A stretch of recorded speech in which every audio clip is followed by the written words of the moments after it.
নমস্কাৰ, মই সাংবাদিক পংকজে আপোনাক সকলোকে পুনৰবাৰ মোৰ ইউটিউব চেনেল তথা ফেচবুক পেজ পংকজ লিমকালা আন্তৰিকতাৰে স্বাগতম জনাই এই মুহূৰ্তত লৈ আনিছোঁ বংগোপসাগৰত উদ্ভৱ হোৱা তীব্ৰ গতিবেগৰ ঘূৰ্ণীবতাহ ৰেমালৰ পৰিপ্ৰেক্ষিতত গোৱালপাৰা জিলাৰ কেইবাটাও প্ৰান্তত ক্ষতি সাধনৰ হোৱাৰ খবৰ। গতিকে চাই থাকক সম্পূৰ্ণ ভিডিঅ'টো। সবিশেষ তথ্য দিয়াৰ পূৰ্বে ক'ব বিচাৰিছোঁ, যদিহে আপোনালোকে অনাগত সময়ত মোৰ ইউটিউব চেনেল তথা ফেচবুক পেজ পংকজ লিমকাৰ জৰিয়তে বিভিন্ন দিশৰ খা খবৰসমূহ জানিব বিচাৰে বা চাব বিচাৰে তেন্তে ছাবস্ক্ৰাইব কৰি থৈ দিব পাৰে মোৰ YouTube channel Pankaj Limca, follow' কৰি থৈ দিব পাৰে মোৰ ফেচবুক পেজ পংকজ লিমকা।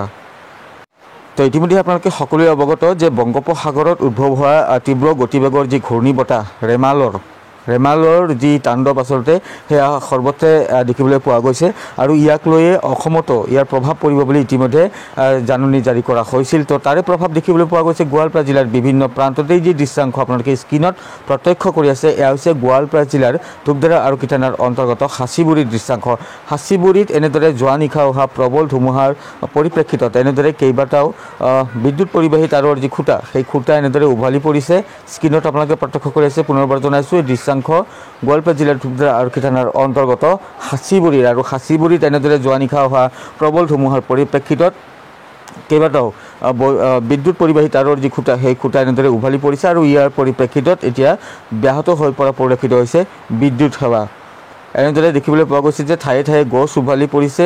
গছ উভালি পৰাৰ সমান্তৰালকৈ বিদ্যুৎ পৰিবাহী তাঁৰৰ যি খুঁটা, সেই খুঁটা এনেদৰে ভাঙি পৰিছে আৰু ইয়াৰ পৰিপ্ৰেক্ষিতত এতিয়া যি বিদ্যুৎ সেৱা, সেই বিদ্যুৎ সেৱা ব্যাহত হৈ পৰিছে। গছ উভালি পৰাৰ পৰিপ্ৰেক্ষিতত কিছু অঞ্চলত যি যাতায়াত ব্যৱস্থা, সেই যাতায়াত ব্যৱস্থা বন্ধ হৈ পৰা পৰিলক্ষিত হৈছে। তো এনেদৰে বিস্তৰ ক্ষতি সাধন হোৱা পৰিলক্ষিত হৈছে আৰু বংগোপসাগৰত উদ্ভৱ হোৱা তীব্ৰ গতিবেগৰ যি ঘূৰ্ণীবতাহ, সেই ঘূৰ্ণীবতাহক লৈ ইতিমধ্যে ৰাজ্য চৰকাৰ তথা প্ৰশাসনে এনেদৰে জাননী জাৰি কৰিছিল আৰু সাৱধানতা অৱলম্বন কৰি দিছিল সকলোকে। আৰু দেখিবলৈ পোৱা গ'ল যে এই যি ৰেমালৰ নামৰ যি ঘূৰ্ণীবতাহ বংগোপসাগৰত উদ্ভৱ হোৱা এই বতাহৰ যি প্ৰভাৱ, সেই প্ৰভাৱ অসমতো দেখিবলৈ পোৱা গৈছে আৰু ৰাজ্যৰ বিভিন্ন প্ৰান্তৰ সমান্তৰালকৈ গোৱালপাৰা জিলাৰো কেইবাটাও প্ৰান্তত এই ধৰণৰ যি ঘূৰ্ণীবতাহৰ যি প্ৰভাৱ, সেই প্ৰভাৱ দেখিবলৈ পোৱা গৈছে। বৰ্তমানো কিন্তু বৰষুণ দি আছে।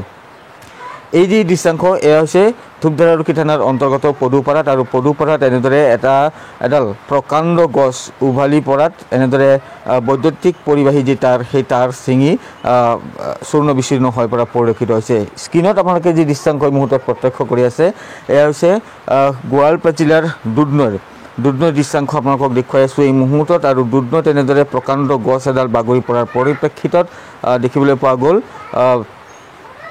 ব্যৱসায়িক প্ৰতিষ্ঠানৰ বিস্তৰ ক্ষতি সাধন হৈছে আৰু আশংকা কৰাৰ দৰেই ৰাজ্যত পৰিল ৰেমালৰৰ যি প্ৰভাৱ, সেই ৰেমালৰৰ ভয়ংকৰ প্ৰভাৱ দেখিবলৈ পোৱা গ'ল। আৰু নিশা দুধনৈৰ আৰক্ষী থানাৰ অন্তৰ্গত এটা প্ৰান্তত এনেদৰে ৰেমালৰ ধুমুহাত উভলি পৰিল অতি পুৰণি বটগছ আৰু নিশাৰ বতাহৰ গতিবেগ বৃদ্ধি হোৱাৰ ফলতে উভালি পৰে প্ৰকাণ্ড গছজোপা। ব্যৱসায়িক প্ৰতিষ্ঠানৰ লগতে অন্য এটা বাসগৃহৰো ক্ষতি সাধন হয়। আৰু দুধনৈৰ খেলাৰাম মন্দিৰত থকা এই বটগছ উভলি পৰাৰ ফলত দুধনৈ ছোৱালী হাইস্কুললৈ যোৱা পথ সম্পূৰ্ণৰূপে বন্ধ হৈ পৰিছে। তো স্ক্ৰীণত আপোনালোকে প্ৰত্যক্ষ কৰি আছে, এনেদৰে ব্যস্ত ক্ষতি সাধন হৈছে আৰু ৰাজ্যৰ প্ৰান্তে এনেদৰে ক্ষতি সাধন হোৱা পৰিলক্ষিত হৈছে আৰু গোৱালপাৰা জিলাৰ বিভিন্ন প্ৰান্তত একে পৰিৱেশ দেখিবলৈ পোৱা গ'ল। তো ভিডিঅ'টো পাৰিলে আপোনালোকে শ্বেয়াৰ কৰি দিবলৈ নাপাহৰিব। নমস্কাৰ, মই সাংবাদিক পংকজে আপোনালোক সকলোকে পুনৰবাৰ স্বাগতম জনালোঁ মোৰ ইউটিউব চেনেল তথা ফেচবুক পেজ পংকজ লিমকালৈ। আপোনালোকে মোৰ পিছফালে দেখি আছে, এইখন কেইবা লাখ টকীয়া মূল্যৰ ডাম্পাৰ বাহন আৰু এই ডাম্পাৰ বাহনখন আপোনালোকৰ হৈ যাব পাৰে মাত্ৰ 100 টকাৰ বিনিময়ত। এই ডাম্পাৰখনে নহয়, মাত্ৰ 100 টকাৰ বিনিময়তে আপোনালোকে লাভ কৰাৰ সুযোগ পাব পাৰে এইখন 38 লাখ টকীয়া মূল্যৰ ষ্টাৰ বাছ। ইয়াৰ লগে লগে লাখ টকীয়া মূল্যৰ আছে কেইবাখনো সৰু 4 টকীয়া বাহন। তো স্ক্ৰীণত আপোনালোকে প্ৰত্যক্ষ কৰি আছে এই বাহনসমূহ।